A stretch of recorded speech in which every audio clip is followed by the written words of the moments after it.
係咪起完出嚟之後大家就可以買樓好平咧？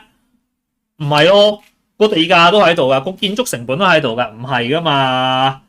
你就係等呢個機會啊，就係佢哋公司揾你呢啲人才，唔好啦。呢啲公司唔會嚟澳門噶，澳門呢一度咧冇想象中咁勁啊！你去到香港你亦都冇證，係啦，係啊。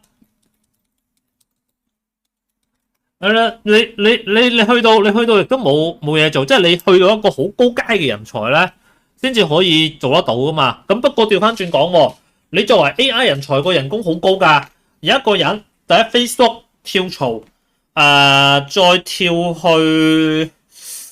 去邊度啊？跳去蘋果，蘋果再跳去 GPT，個人工係1年2億嘅美金喎，好大啊個數，能夠做得到。咁你睇翻啦，佢9000億去投呢一樣嘢，我覺得係好搞笑咯。